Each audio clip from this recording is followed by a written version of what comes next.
Good evening, everyone. Good evening, y'all. Can I get your attention real quick?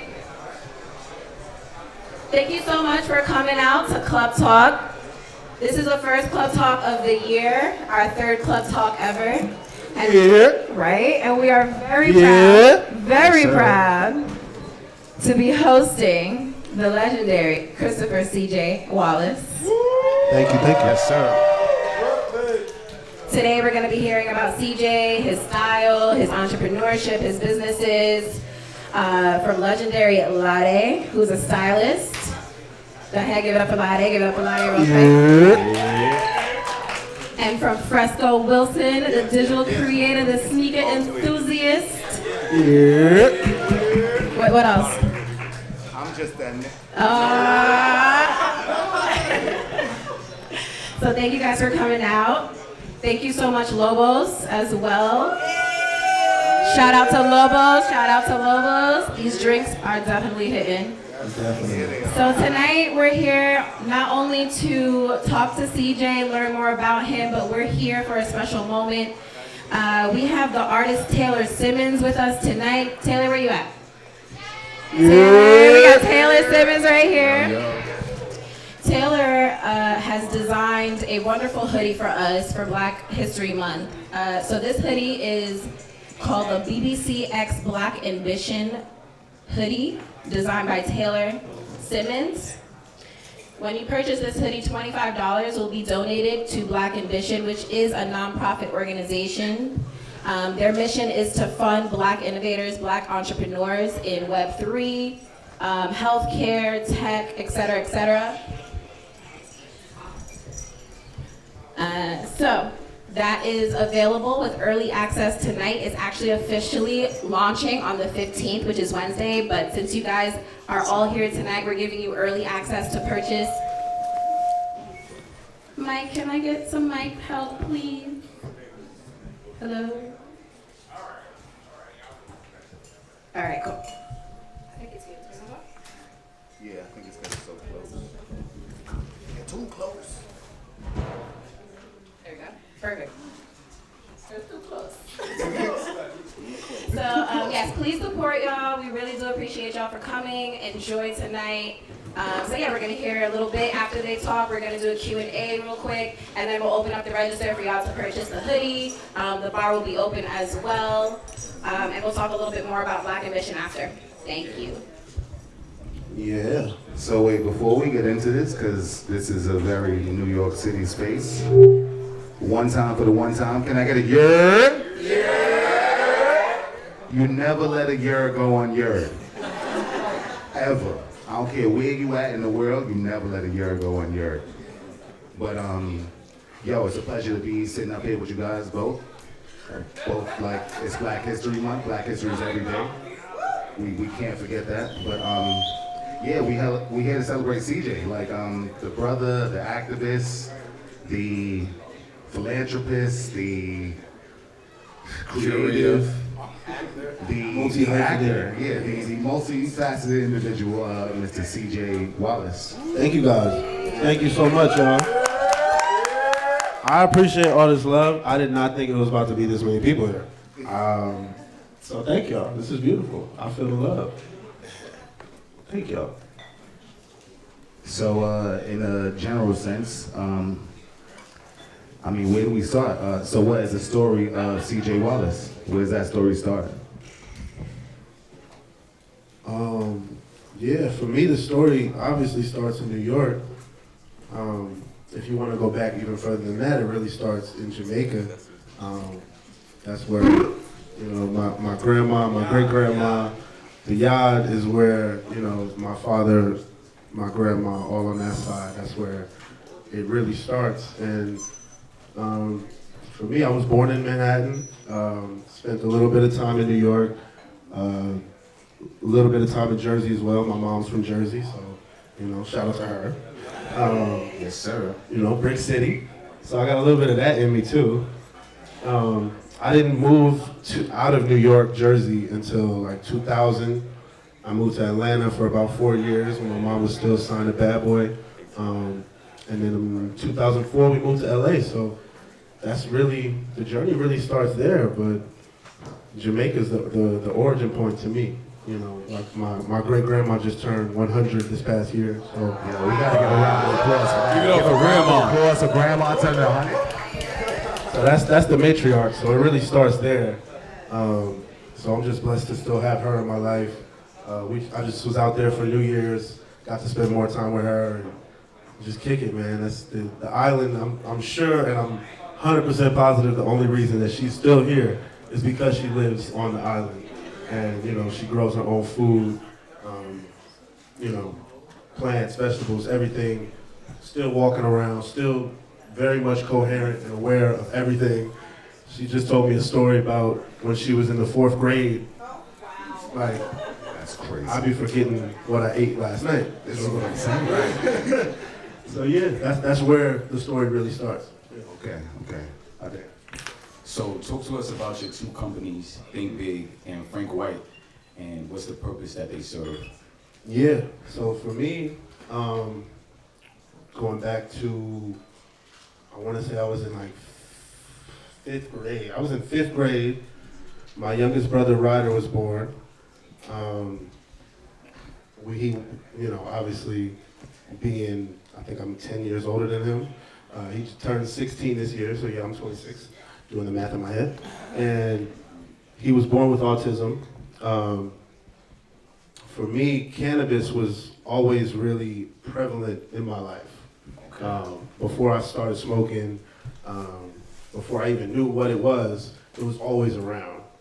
And not until my youngest brother was born, that was really where I started to do research on cannabis for wellness, for children, for adults with cancer, you know, epilepsy, arthritis, all types of, you know, ailments.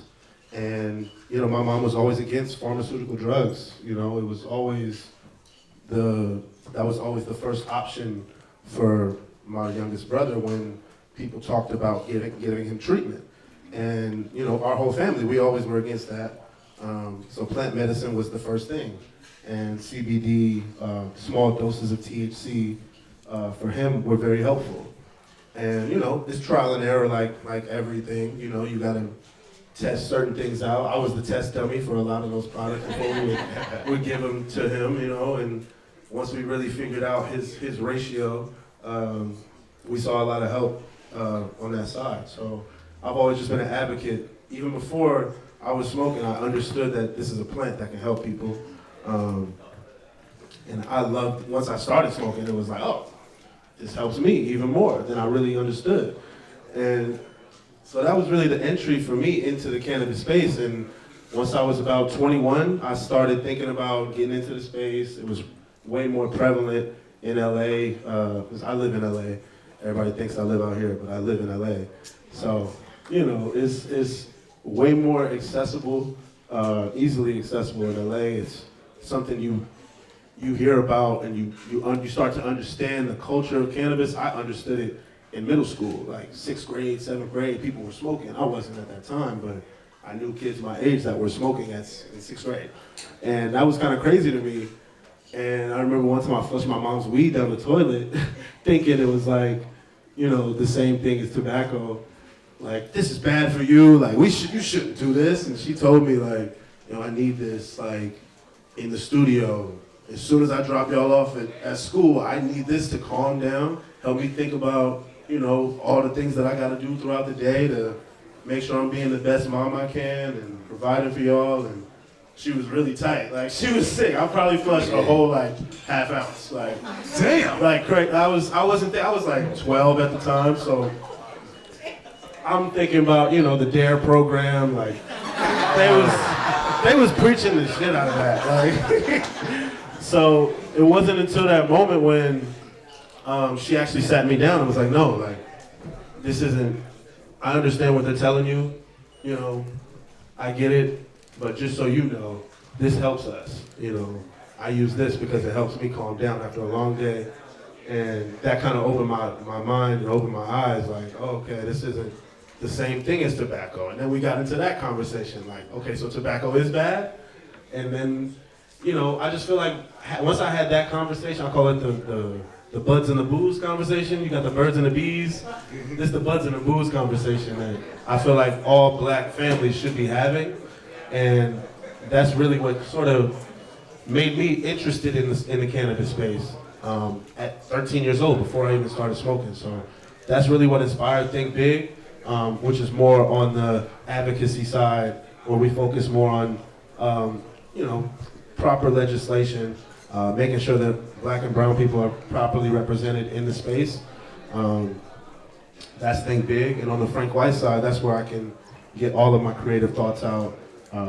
Every medium, from film, photography, art, fashion, music, every medium possible, just to be able to express myself. So that's really the gist of it. Everything inspired by cannabis. Like every industry, cannabis sort of weaves through everything, and it's attached to everything. So why don't we acknowledge it? That's always sort of how I looked at it. Yeah. Right. So you sort of went through an unlearning process, because it was always a stigma around cannabis. 100%.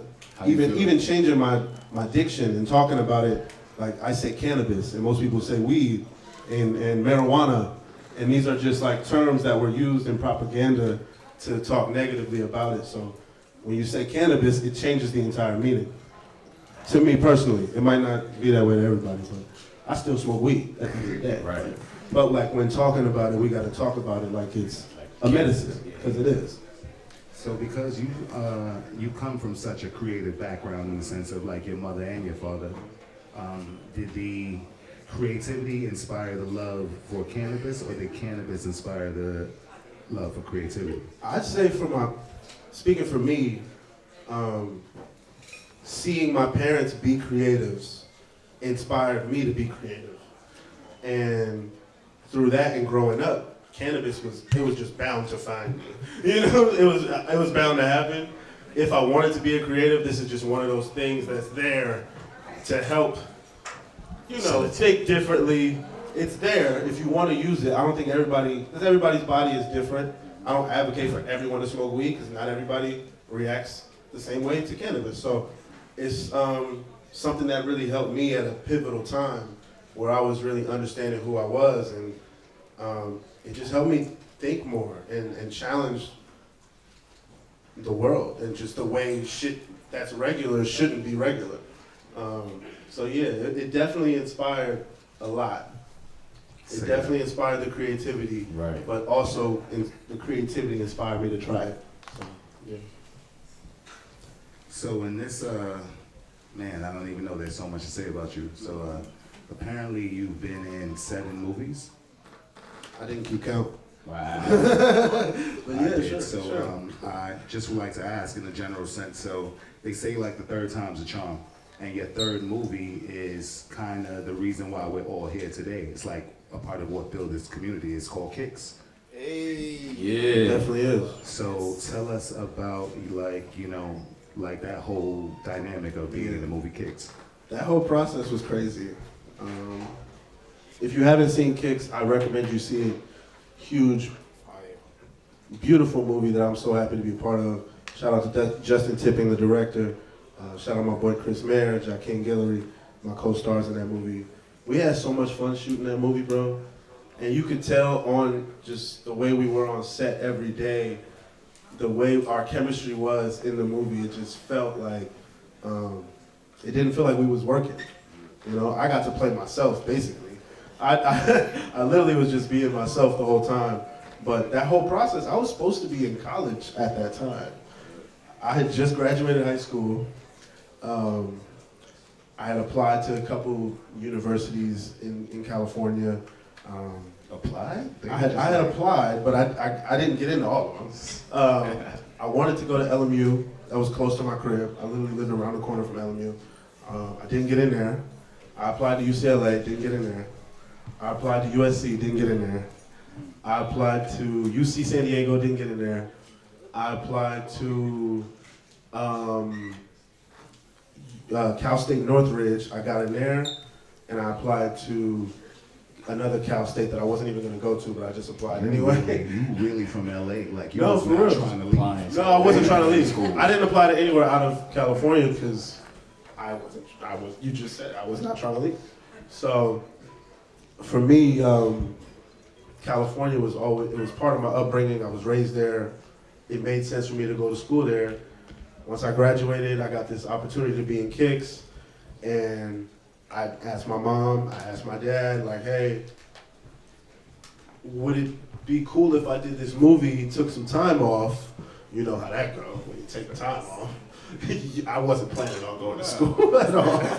But they said, okay, this is a good opportunity, but you're gonna go to school after. I didn't go to school after. I just ended up continuously acting. I ended up getting a job in retail after that, and just sort of figuring things out. I was working at SIR in Los Angeles. Wow. Yeah, at SSUR. Shout out to Russ. That was like my entry into, I could definitely see that. yeah, like really loving fashion and really understanding, oh, like I gotta work here. I was undoing boxes, stockroom, all that. Like, and people would come in like, you work here? I was like, yeah, like I love this shit. Like I fuck with fashion. So that was fun to me. It was like, Facts. I get to be here and really live in the culture. And my boss was telling me to go to Supreme and pick up his packages, and sometimes I would know the dudes working there, throw me a t-shirt. Like that was part of LA. So being able to be in that Fairfax movement and just see the whole flow of everything, it was like working in Soho. You know what I'm saying? That was like, Facts. that's our Soho. So being part of that was what opened me up to really developing my creative thinking. And yeah, so I'm very thankful I did Kicks, because it kind of made me challenge myself even more to get into areas I wasn't really comfortable in. Like, I definitely didn't think I would end up working retail. So it was fun though. I'm glad I did it. So in that sense of Kicks, like, you know, that I would assume that you really honor yourself in that space. So 100%. what Kicks per se tell your best story? That's a good one. Okay, yeah, I know. Yeah. I told y'all I was I know, ready. and I literally just bought these the other day, and I've been telling my boy Breeze, like, since I was in 6th grade, and I had it was 2007, the MF Doom Dunks came out. Oh yeah. And I had those in 6th grade, bro. I wore them shits every day, like, every day. And I just bought them, like, last week, because I was like, this is my childhood grail. I told this sneaker dude I know in London, like, yo, if you ever come across these, please get them for me. And he did, and I sent him the bread, he shipped them to me, and now that's the shoe that describes me 100%. The MF Doom Dunks. I'm sorry Wow. if you gotta argue with me. We can argue about it. I love that shoe, and I almost smacked fire out somebody because of it, but it wasn't because of it. It was just by way. So the fact that you even said that, yo, my nigga. Those is my crazy. I feel like I kind of gotta give a top 3, because those will forever be like my top grail shoe. And then number 2, you know what I'm saying? Coke Whites, any outfit, doesn't matter. Those Can't go are wrong with essential those. to every young black man's journey.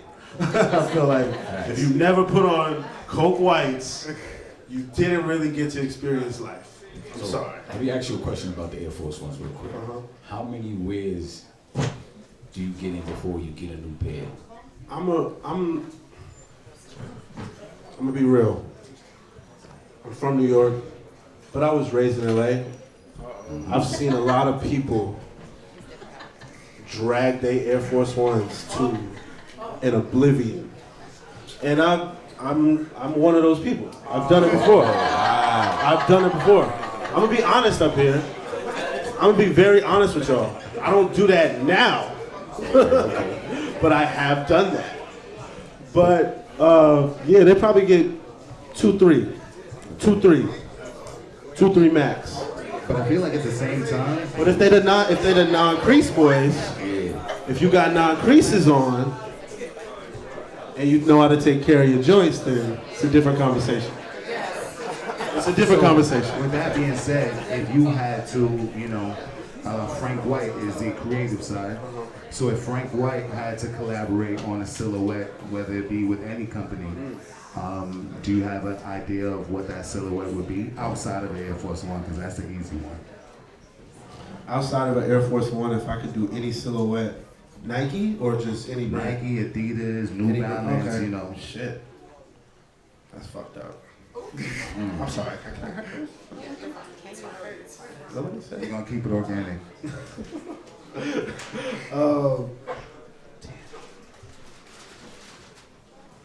Any silhouette right now off the top of my head, Air Max 95. Yeah, that's a Fire, good Air one. Max 95. I feel like people don't really. I was wearing Air Max 95s like since a little youth. So that's like, those is up there. That was gonna be my number 3 in my top 3. Say that. Yeah. So I what we got. I feel like the Air Max is definitely is in everybody's history, but they haven't gotten that blown out hype that we seen with like the Air Force One And that's a good thing. I feel like that's a good thing because, can we talk about it? Like, I feel like now the way shit just becomes like impossible to attain. It's like the hype has kind of killed my love for it. Yeah. And I don't even really stress over getting the newest drop because it's like, what's the point? Even if I'm someone who can actually hit somebody up and actually get shoes, For sure. I don't even be trying sometimes because it's like, I be feeling thirsty. Like, I just be feeling thirsty. And most of the time it's just hype. So unless it's something that I really connect with, that I don't try to just get every shoe just cause it's taken away from somebody who might really want the shit. So I always try to respect the game. Yeah. And then it goes back to what you said about the MF Dooms from your childhood. Like, when you don't get the sneaker that you wanted, and when you finally able to get it, it just hits. Like, I got so many kicks that I wanted to get. Yeah, bro. When I was in junior high school, and now that I'm able to get some of them, it just hits in a different way.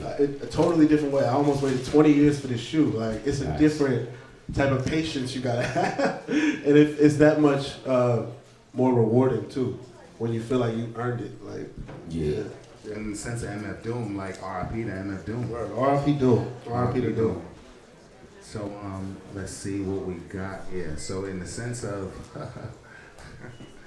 so this is a total sidebar question. I hear that in LA you're a fan of chopped cheese. Oh man! Who told you about the chopped cheese truck? Who told you about the? We trying to keep that real quiet over here. Hold on, my credentials is credentialing. So when I say I got the information, I got the information. So I would say in a general sense, in my alternative facts, you born in Brooklyn. Your hospital was in Brooklyn. It wasn't in Manhattan. And with that being said, because you were in this space of entertaining chopped cheese, that's just an evolution. Evolution in the sense of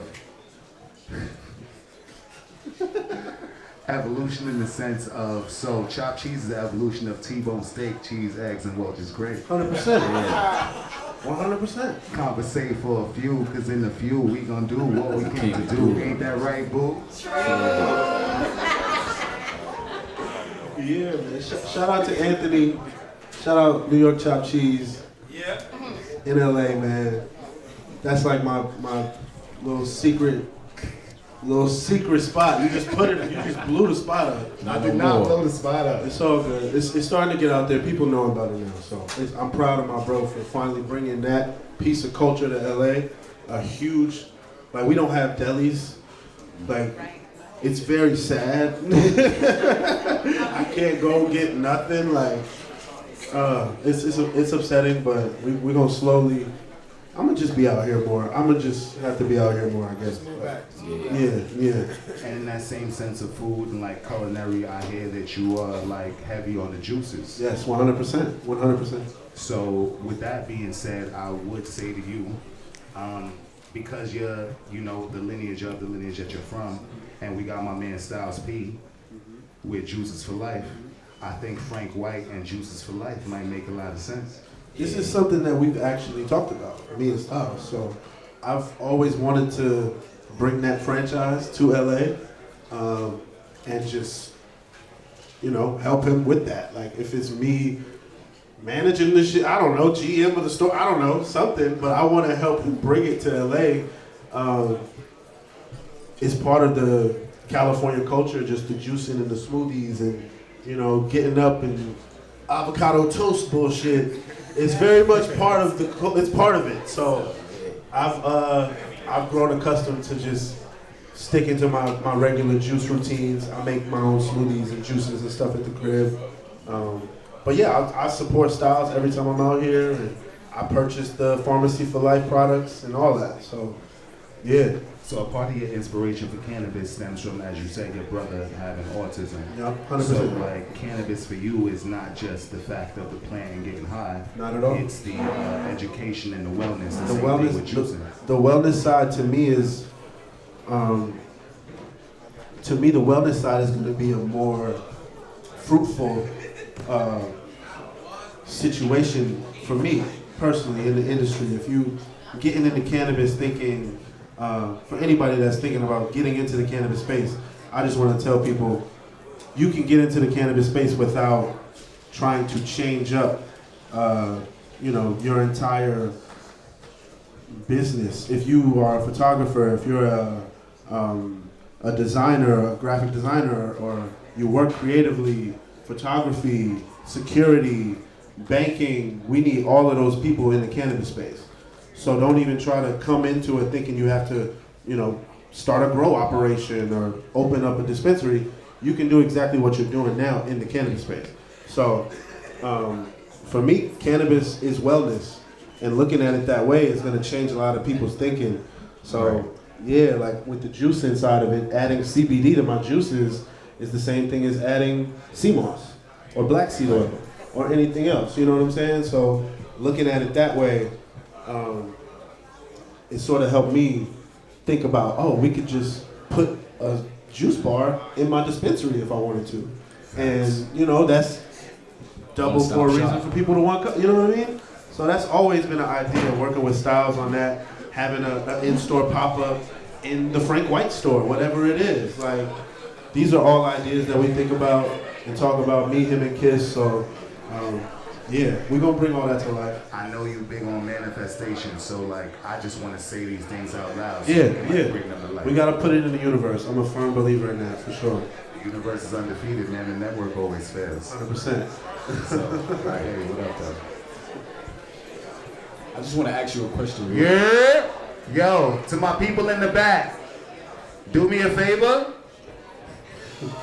Yo. They buy that Lobos. Yo, The Lobos is here. That's that Lobos hit. The Lobos is here. LeBron just broke the record. I get it. But I'm going to need y'all to bring it down 2 notches. Please. Thank y'all. Appreciate y'all. So you come from a critical musical legacy. I want to ask you, was there a point or an age where you just looked up and said, nah, I'm not a regular child, like I don't have regular parents? Yeah, no. Being on Notorious, doing the Notorious movie was that moment for sure. There were a lot of other moments sprinkled in, but filming on my dad's block, Yeah. it was like the footage from the funeral. It was like that. It was people everywhere. Wow. It doesn't look like that because they're shooting what's in front of the camera and not behind it. But behind the camera was like mad people, and I was scared as shit. I was terrified because I didn't want to do bad. Like I was really scared. That was the first time I had ever acted. This is the first time I'm really getting introduced to my dad's story for real. Like up until that point, I never really asked questions about who my dad was. It was all something I just sort of learned naturally. And I thank my parents for doing that because they never would just thrusted it on me and told me, learn it right now. Like, you know what I'm saying? It was something that was just gradually gonna happen. And when it happened naturally, I got to be able to play him in the movie. And that was something that, not a lot of people get to experience. Famous kid or just regular kid, just being able to play any historical legend. The fact that it was my father just made it that much easier for them to cast me. So it was still fun, and Yeah, that was definitely the moment where I got to see the impact on a huge scale. Because I had been on tours with my mom when we was kids, but we was kids. Like, we was on the tour bus playing PlayStation. Like, we wasn't really doing nothing. So yeah, that moment, just seeing all the people there and everybody that was supportive of it and just happy that it was finally happening, and just seeing the way Brooklyn has transformed now in the past 10 years. Right. It definitely speaks volumes to what's been going on, and just the culture in general. Yeah. How old were you when you were in that movie? When I filmed that, I think I was 12, turning 13. Oh yeah. I I was would have like- been nervous too. Yeah, I was terrified. I was terrified. I was in 6th grade. So Yeah. in that, you know, you wear many hats in the creative side. Acting, creating fashion, various different things. So what? Create music too. Create music, yes. So shouts out to the Origami Prophets. Wow. Yes. He did his research. I definitely did my research. So He like, did his research. It's cool like that, but that's a whole nother thing, right? So what is the driving force, or what are you most passionate about when it comes to your creative? Is it, because I always see you're creative like in front of the lens and also behind it, because you always got your camera on, so it's not on you right now. No, it is. It's right here. I've been shooting on the low. But So for me, what in that regard is the most inspirational to you, or you most passionate about? for me, it's not even about the medium. It's really about the story and being able to tell the story the way I want to tell it. So whether it's writing, I love to write. I love to draw. I don't draw enough. I used to draw like all the time, 3rd, 4th, 5th grade, and then I just stopped. But I occasionally will doodle. If I have a design in my head or something, I'll doodle it out and then send it to somebody to really do it right. But Put it together. yeah, whether it's photography, being in front of the camera, everything, you know what I'm saying? I don't have one favorite medium. I just love to tell stories. And for me, being able to tell my own story and tell it my way, it gives me a lot of empowerment in that expression, whatever the expression is. But it just makes me feel like, because I don't, for the most part, up until I was 21, when I created my brand, with the help of, you know, my co-founders and the people around me, my story was basically told for me. You know what I mean? Up until I started acting and got to express myself my own way, my story was already told. You know, a lot of people assume that I'm a certain type of way or I'm this type of person. So That you're gonna do this. you know or what I'm that. saying? People immediately assume I'm this person.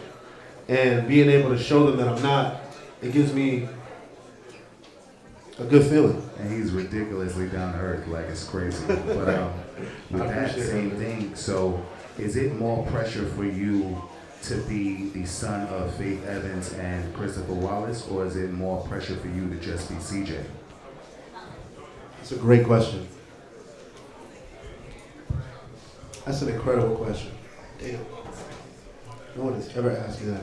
I feel like, for me, having two iconic parents, I never really felt pressure from that, or like pressure to follow in their footsteps, or pressure to be in the music space, because it was really always about music for our family. Obviously, I had a passion for music at one point in time, and it developed into different art forms. I still love music. I still write all the time. I still help all of my friends musically. Heard you was in the choir in 6th grade. I was in the choir in 6th grade. You did your goddamn research. But yeah, it was always just, I wouldn't even call it pressure to be CJ either, because it was just there. You know, it was always there. Just do you. And my father, I have two fathers, so my dad who raised me, Todd Russo, my mom's second husband, was the one who was there. Like, I remember him. I have no memory of my birth father. So the man who raised me was the one who always told me, yo, be great. Whatever you're gonna do, just be great. Don't do nothing half-assed, like, cause you got a lot to live up to. You know what I'm saying? It made sense to me as a kid that my parents was so successful. You don't really have a choice, unfortunately. You know? He was like delivering a message through Big Pop. No, for real. And we would always listen to my dad's music. Every time I would drive through the intersection, Wilshire and Fairfax, say a prayer. To this day, anytime I drive through that intersection, I say a prayer. You know, so that's one part of being in LA that I'm reminded of that constantly. You know what I'm saying? And it kind of, in a real weird way, it makes me feel comfortable in LA. You know, knowing that I have the strength to be here. And a lot of people don't. A lot of people are scared to come. Like a lot of my dad's friends are scared to be in LA. And it's like, nah, that's not what he would want. I know that for sure, because he loved Cali. He made a song dedicated to Cali. So, you know what I'm saying? He would have forgave and forgot about it. Honestly. If the person that I am, you know, I believe in a higher power. I don't really say I'm a Christian or a Catholic. I was raised kind of Baptist, Christian. I went to Catholic school, but most of my family's Baptist. So I've always believed in a higher power, but, you know, to me, it's just about trusting and believing and enjoying the journey, however it's brought to you. You know, it's unfortunate that, you know, I don't have my father here, but I still have a father. I still have a man there to talk to about anything. And a lot of people don't have that. So, yeah, I'm real thankful. And it's never been pressure for me, honestly. So in that same dynamic of mother and father, the majority of questions that I see you get are related to your father. Mm-hmm. Right. Can you talk about like the impact of your mother in your life? Yeah. A lot of people don't know, man. My mom is a G. My mom does not play. No, my mom is like one of my best friends at the end of the day. We butt heads a lot. She tells me all the time, I remind her of my father because I'm so stubborn and I don't listen. And I'm constantly reminded of that, but it's just beautiful that we do have a relationship where we can smoke the blunt together and just talk about everything. That's fire. And not a lot of people have that relationship with their parents. That's true. I can sit and smoke with both of my parents and talk about everything. So, you know, obviously, I feel like for me growing up and realizing that my parents aren't perfect, you know, they're human beings who make mistakes, and we gotta accept that and love them no matter what. It sort of helped me really appreciate everything that they did for me, even the stuff that, you know, people say that your parents are supposed to do these things, they're supposed to, but really when your parents, and I'm starting to understand this now, being that I have these multiple businesses, I'm being pulled in different directions, I still feel like my parents were there. You know what I'm saying? And my mom was on tour a lot. Like, my parents was in the studio a lot. And we're constantly working, constantly grinding to make sure that we were good. And I still have a good connection to them through my childhood. Like we have so many memories together. And yeah, I appreciate all those moments. And shout out to my mom, for real. Shout out to my mom, man. Shout out to Faith. It's like y'all got to grow together. Yeah. So, okay, well, we got the CJ. So, let's get into your day-to-day. What's your day-to-day process like? Just wake up regular day to day, or just Involved in regards to think big, okay. different way. Okay, yeah, like working day to day. For me, it's usually wake up, team call. We usually, you know, I hop on the phone with my team, and in a moment like this where we're sort of in design mode, getting ready for our next product release collaboration. Shout out to T-Mark in the building. Shout out to T-Mark. We're doing a nice little collab piece for y'all. I wish I could show y'all some stuff, but man, we're doing something real dope. Frank White T-Mark collab coming real soon. fitteds, t-shirts, all that good stuff. But yeah, regular day is jump on a call. Whatever we did discuss on the last call, we talking about it now, and what are the updates from the, whatever it is that we got to talk about. So, and then from then on, I'll be chilling, bro. I'll be with my dogs. I got 2 dogs that I love to death, and I'll be smoking every day. And I'm thinking about the next dope idea, the next way to connect with whoever it is I want to collab with in the future. I'm always thinking about, I'm thinking about 2025. Like, what are we, for Frank White and for Think Big, how are we going to be attached to the culture, providing for the culture in a way that's, not pointless. You know what I'm saying? Doing things that matter, that are going to impact lives and do good for people and empower people. I want to create opportunities for young black and brown people that are in this room right now. Whoever really is into the cannabis space, design space, fashion space. I want to sit and talk to y'all and really connect and build, because I need different type of minds to really help me think differently about what I want to do. So, yeah, that's what I wake up and think about. How can we be great? How can we be different? Make sure I feed my dogs and yeah, do some shopping maybe. I don't know. Like, if it's a work day, we usually be on calls like all day. You know what I'm saying? It's Zooms all day, and then we figure out, what we gonna eat. You know what I'm saying? I'm very simple. I don't try to do too much, and I stay out the way, honestly. Say that. So before we get into Q&A, I got a story for you. Bring some weed. I got a story to tell. So let's just make this fast as I possibly can. So when I was 11, I was growing really fast. I had to get hip surgery. By the time I turned 11, I was 6 foot tall. So I was calling.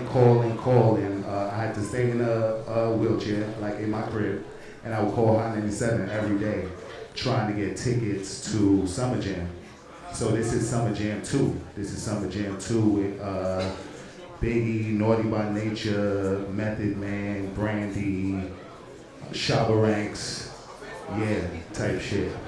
So I called, never got through. Sad. Yeah. So one day, my pops hits me up, and he's like, yo, get dressed. And I'm like, I know it's the day of Summer Jam, so I'm like, whatever. So he pulls up on me, and we drive out to Nassau Coliseum. This was before it was at Giant Stadium. So, Summer Jam 2. This is my tickets. Yeah. This is see your father at Summer Jam. That's love. That's amazing, bro. When I say I was excited to do this, like, I just wanted to honor you in that sense. I don't even take that out of my crib. No, for real. This should be in a glass case, bro. Man, Frame that. I wouldn't have brought this out. I would have showed myself a picture of it, maybe.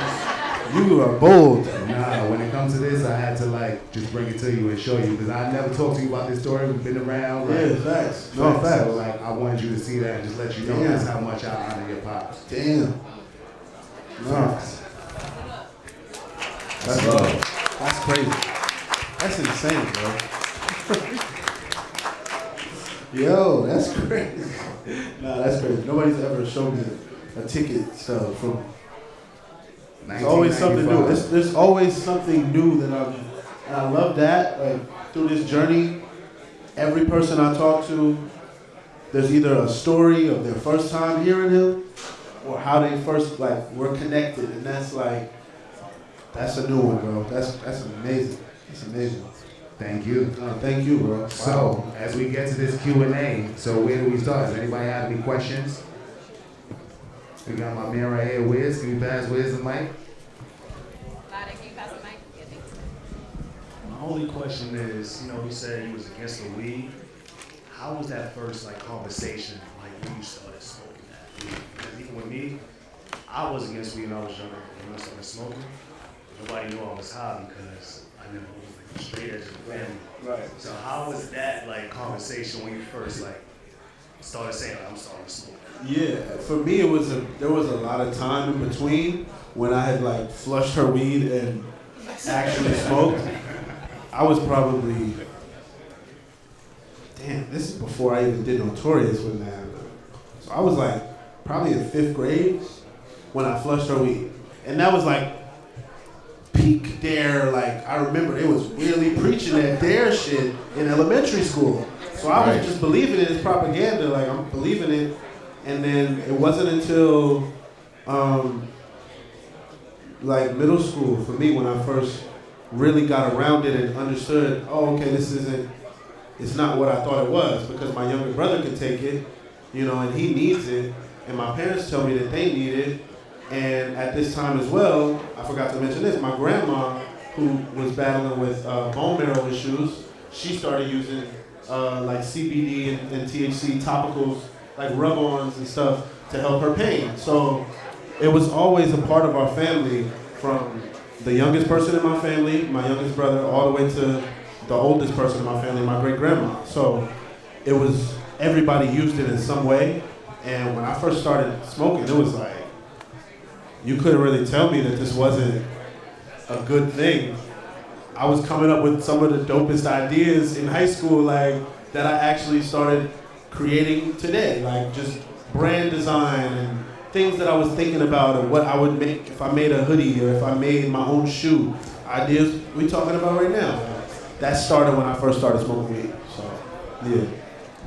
Do we have any more questions? What's good? My question to you is, what do you struggle with on a day-to-day as a creative, and what do you struggle with just as a human being? And how do you overcome it? Both.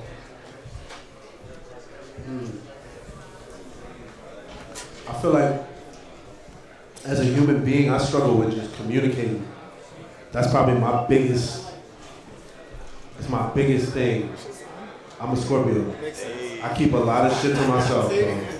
I bottle everything in. We are not You're a good Scorpio, though. No, it's real. It's real, bro. It's real. It's real, We're bro. not about to do this sign, Judge. We could argue about it later. But I'm a Scorpio, so like I feel like, shout out to the Scorpios in October Scorpios, Y'all November, man, y'all different. Y'all are different. They're different. I'm not gonna hold. But for me, the hardest thing is just being able to communicate how I'm feeling every day. It's a lot of things that I've always had to bottle in as a kid, not understanding how to express myself, and not really being old enough to understand what I'm going through. And, you know, as young black men, we're mostly taught to Keep it in. bottle it in, don't talk about that, you know, suck it up, rub some dirt on it. I've been so used to that my entire life, and I feel like once you turn 25, it's like, boom, start telling your emotions. It's like you gotta just be open. And I started doing therapy like 2 years ago when I was right before I turned 26. So I'm going on like almost 2 years. And that's helped me sort of communicate more. As a creative, I feel like the hardest part is just getting out of your head. Every idea, try to write it down, and that's something I've been trying to do more of. I feel like on both sides is communicating to myself and being too critical of everything that I want to do and trying to be a perfectionist too much, and just do it. Just write it down. Put the idea out. Speak it into existence. Whatever it is. You know, it's telling somebody the idea might spark an idea for them. That could be an even better idea. So I've been starting to realize that, and I'm thankful I got some really dope friends that support me in every dumb idea that I have, because we all have a lot of dumbass ideas, but that's the whole point of learning and growing. So yeah, communication. So we had the young ladies right over there in front of my man Breeze. Can we get to the microphone, please? Pass this mic. Please pass the mic. Pause. Hi, hello. May I introduce myself? Yes. Hi, hello. I'm Jasmine. I'm born and raised in New York City. Nice to meet you. Nice to meet you, Jasmine. You are Biggie Smalls' son, I was told. Your father was a legend. I was very young when your father died, but your father still lives on in spirit. That's all I wanted to say. To be honest, I was only 2 years old when your father died, but I still grew up listening to his music. I mean, I know like time passed so much since then, so I just wanted to say, people die and live on, but don't let that stop you from living your dreams. Anybody, no matter what person you lose in your life, whatever family members, people come and go. I lost my mother and I'm still, so I know the feeling of what you feel, you just have to hold yourself and keep yourself together. And I support you, and you could be just as big of a star as your dad was. Thank you so much. Thank you. I appreciate that. If anything, I'll show you love. Thank you. We got one more question. One more question. My home is really short. It's nice meeting you. God blessings.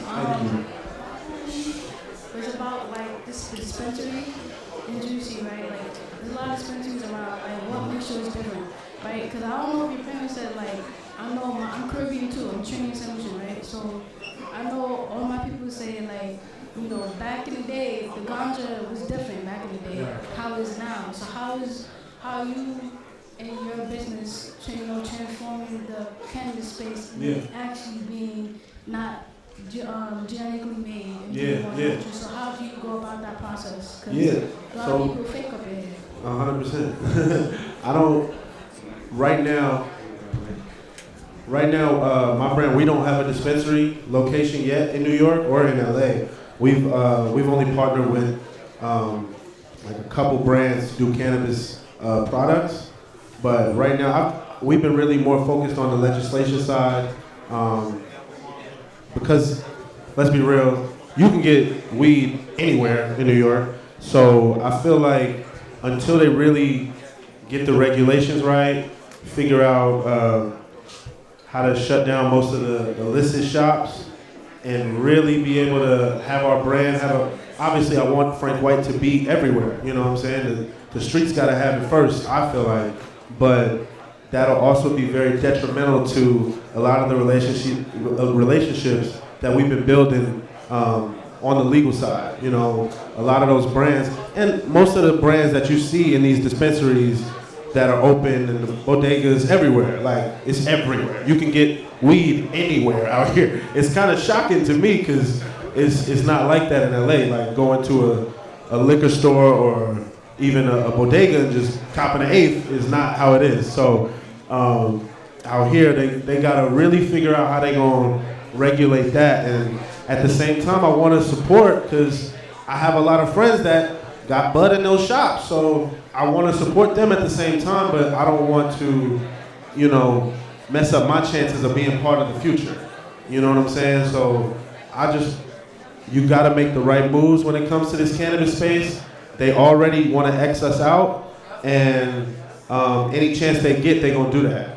So unless you got billions of dollars to pay for all them lawyer fees and all of that, which I don't have, we still trying to figure out how to get some other people money and use that to really build this. So at the end of the day, we just, like I said before, building the stories, telling this story, your story, my cannabis story. Everybody's got their own cannabis story and how they first had it, first tried it, first got introduced to the plant. So that's the most important part to me. Let's tell those stories and make this something that becomes a regular conversation in every household.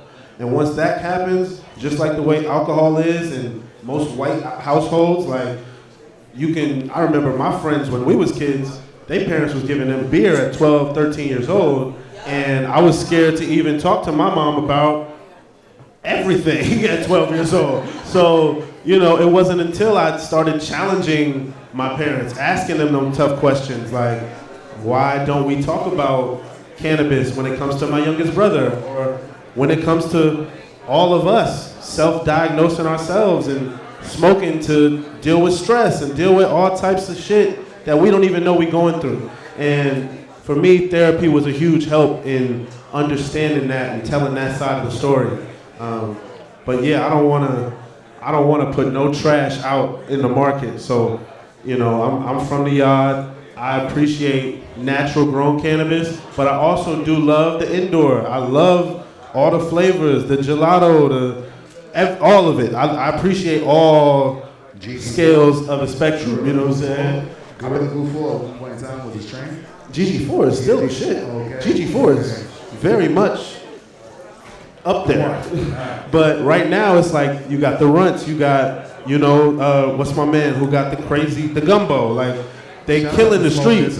You know what I'm saying? It's shout out to Smoke. He got, you know. So yeah, it's just about telling those stories for me and making sure we all have a voice in this space, you know. So it's our story to tell. It's our story. Before we close up, anything for CJ? Just want to thank you for having this talk with us. Like you said, it's very important to make sure Black and brown communities get our fair share in the cannabis industry. Because just historically, the way we were shut out through the laws was crazy. So, and the lies that we were told, you know, there's so many lies that we were told about this plant, and we just got to unlearn a lot of those lies. We got to unlearn a lot, and I advise everybody to try to have those awkward conversations with your grandparents, with your parents. Just get it over with now, because it's only gonna get more awkward. So just get it over with now. Trust me. My grandma lets me smoke, and that's the craziest shit in the world to me. Like, she's cool with me because I've talked about it, and I've gotten her to understand that this is me medicating the same way she uses all these different pharmaceutical products. I'm trying to show her, like, this is my form of that. So, yeah. As we like sat here and we're building, you know, culture and community, that's the, you know, connectivity that we want to start here with Frank White, with Think Big, BBC. Yes, sir. BBC, Frank White coming soon. I'm gonna put it out there. No, this is what I'm saying. So the one of the general like sayings or phrases at BBC is that wealth is of the heart and the mind, not of the pocket. And in the broadest sense, that's the best way to think big. Amen. Yeah. Amen. So I hope to see a Think Big, Frank White, BBC collaborative effort, because we're talking about vibrations with Pharrell and Biggie and Black business. So I just think it makes sense. So with that being said, thank you, CJ. Thank you guys. Thank y'all so much, man. This was dope. Give it up for everyone on this panel. Thank you guys so much. Fresco Wilson. Fresco Wilson. CJ Wallace. Legendary Lade. Thank you guys so much. Thank y'all for coming out. Thank you, Lobos, for helping us put this together. Thank y'all for coming out, guys. Just a heads up, we do have a special release hoodie that is available tonight. Early access. The one that CJ is wearing right now. This is for Black History Month, y'all, so please support. $25 will be donated to Black Ambition, which is a non-profit organization, all right, y'all? Enjoy the drinks and buy some hoodies. All right.